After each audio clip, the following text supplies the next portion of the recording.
నాకు ఇందాక మీరు చెప్పినారు ఈ ఆసుపత్రుల గురించి ఎక్కువగా చెప్పినారు మీరు.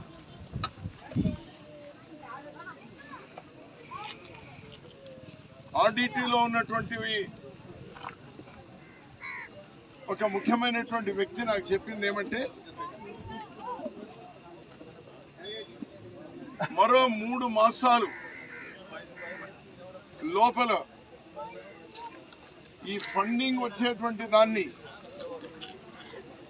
యథావిధిగా వచ్చేటువంటి విధంగా చేయకుండా పోతే భయపడవద్దు, కానీ ప్రమాదాన్ని గురించి మాత్రం మీకు చెప్తా ఉన్నాను.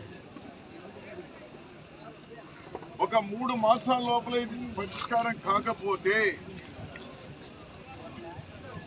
ఆసుపత్రులే క్లోజ్ చేయవలసి వస్తుంది అనేటువంటి ప్రమాదం ఉంది. ఇది చాలా పెద్ద ప్రమాదం. ఆర్డిటీ తరఫున నడుస్తున్న ఆసుపత్రులు అన్నీ క్లోజ్ అయితే పరిస్థితి ఏమవుతుంది? నేను నిజంగా ఈ ఊర్లో కుమార్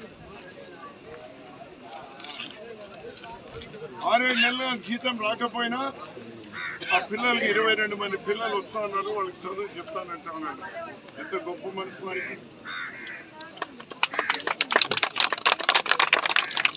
అంతకు మించి నేను కుమార్ అభినందించేది ఏమంటే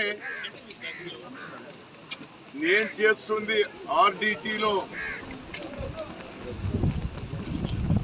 ఈరోజు జీతం రావడం లేదు అనేది కాదు, నేను పని చేస్తుంటే వచ్చి తీరుతుంది అనేటువంటి ఒక నమ్మకాన్ని చెప్పాను. ఎంత నమ్మకం ఉండాలి ఆర్డిటీ మీద, ఎంత విశ్వాసం ఉండాలి.